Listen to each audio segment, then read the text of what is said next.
Hey, what's up, everybody? Today we're going to talk about the new contract extension for Lael. This is serious.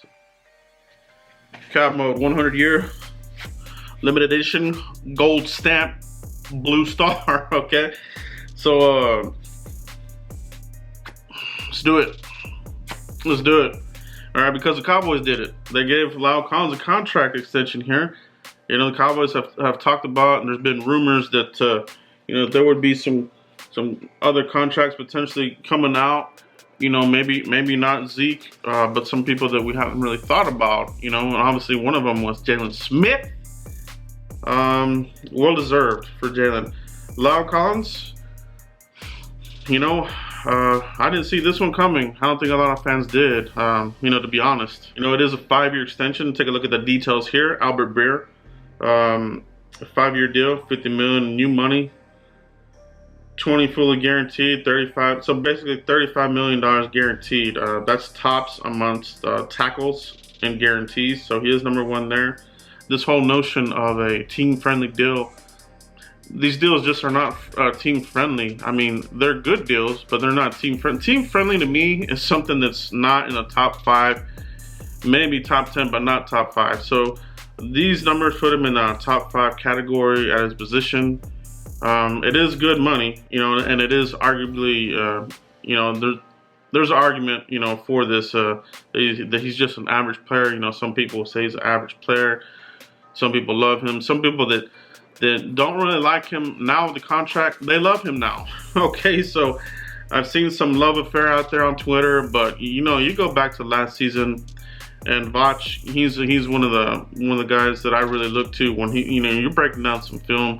Offensive lineman is one of his go-tos. So, you know, Vach had you know, some coverage on Lael, 16 sacks last season. That's not good. That's just facts. You know, we're not making none of this stuff up.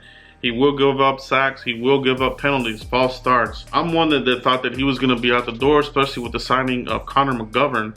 You know, you kind of think the line of, okay, they're not going to want to pay him. You know, tackles, there's a big market for tackles. You know, it's a starved position. You saw what the Texans gave for Tunsil, 2 first-round picks. Boop. Poked their eyes out. But, you know, it's all about the beauty is in the eye of the beholder, that kind of thing. So, you know, some teams are willing to give up, you know, a king's ransom for these tackles. You know, Larry Tunsil, I think he's a solid tackle, but 2 first-round picks, that's deep. All right, but that's what happens with some of these teams. So Lael, if he would have gone into free agency, I think he would have earned more money here. Part of this, like I said, this is not a team-friendly deal. I think it's more of an appreciation and a little bit of an allegiance to the team. Same with Jalen. You know.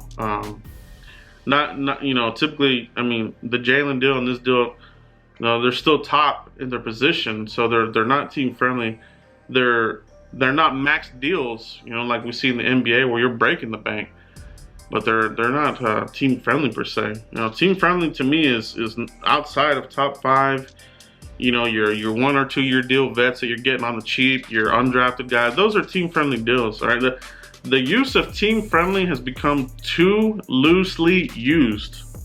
All right, so let's get away from that definition of team friendly. Okay, there's no such thing. I mean, there just isn't. But Lael, I think there is the allegiance there that gave him the shot there after he got the allegations during the draft that knocked him undrafted. You know, he had the allegation that he had murdered his ex-girlfriend or some crazy crap like that. He was cleared of that. And still, some teams were still kind of hesitant. Cowboys gave him a deal, and we kind of remember the whole story. Came out, press conference was awesome. He came out and said, he wants to be a part of, you know, this great offensive line. So now, what does it mean? All right, what does this really mean? You know, I'm just speculating here. You know, I'm just speculating here. All right, this is not fact or anything like that, but I do have a little bit of a suspicion that inside of this, behind the doors, there could be conversation as far as how much longer does Tyron Smith have? Those bad backs, are a ticking time bomb. All right, you can wake up the next day, it blows up on you and you can't move, battle through, through these back issues. And he hasn't done surgery, so, is it a bulging disc? Is it a nerve, pinched nerve? It's probably that combination of things. I mean, he's been in the league since 2011. Yes, he's young, but he came into the league young. All right, he was like 19, I think he was, or 20. I think he was 20 years old, right? So that's very young to come in the league. High pick, number 8 overall. So that's almost 10 years. So 9 years of the grind at a very, taxing position. The tackle position is very taxing on the body. You gotta bend down. You gotta face a lot of these powerful guys. It's a lot of pressure on the back. All right, and your ability to move around the back is so important for offensive linemen. If you're, it's just, I just kind of wonder, as far as, do they want to get ahead of not being caught with their pants down, having Lael Collins hit free agency, Tyron Smith retiring, and then you're having to, move some players around. Now, why did they draft Connor McGovern? If they didn't think that they were gonna probably let Lael Collins walk. That's the thing that baffles me. You're not gonna spend a high pick to just sit on the bench like that. I don't see that. You draft players like that, you want them, you need production. So I'm not buying some of the things that are out there. The whole instant love affair, I'm not buying it right now. We saw what, we already know what Lael Collins is. All right, he's not a great tackle. He's okay, but he has a lot of gaffes. He will get the quarterback sacked and he will do false starts.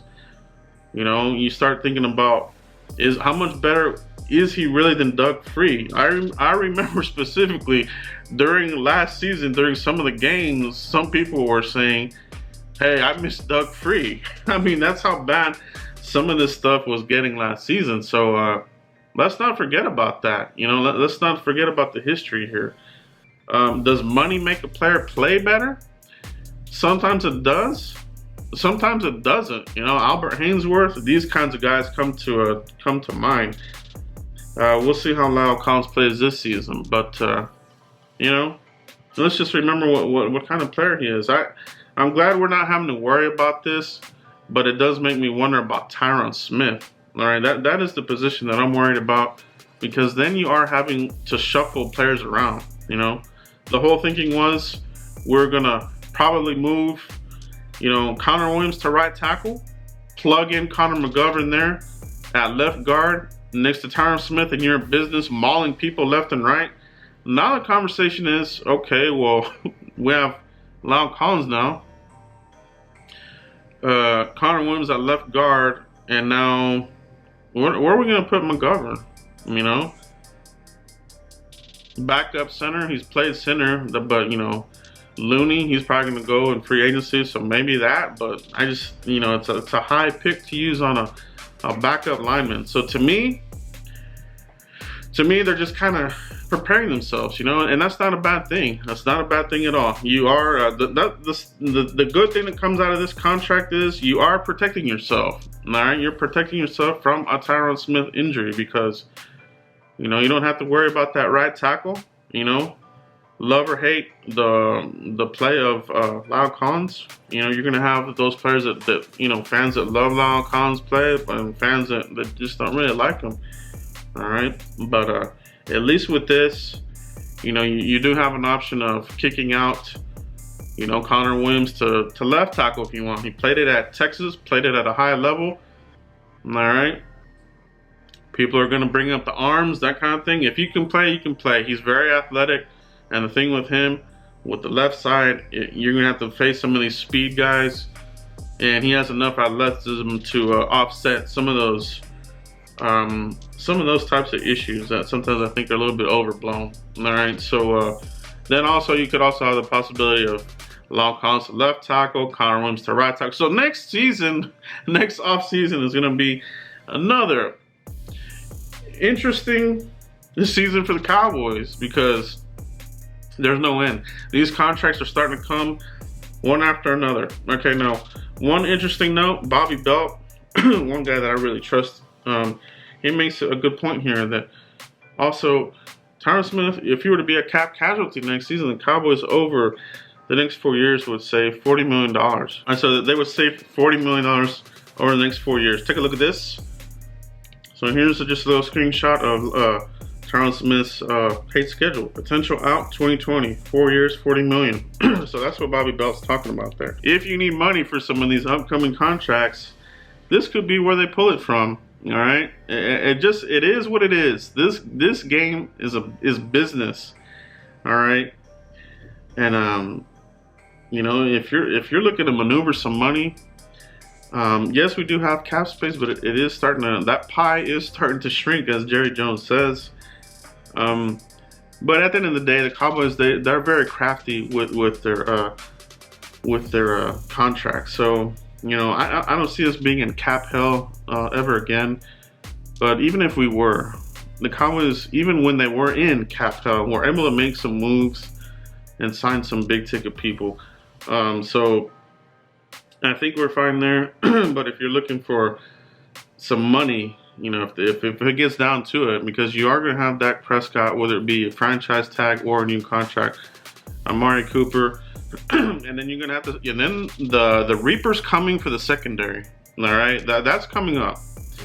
All right, is Byron Jones, you know, on the forecast? Or are they going to let him walk?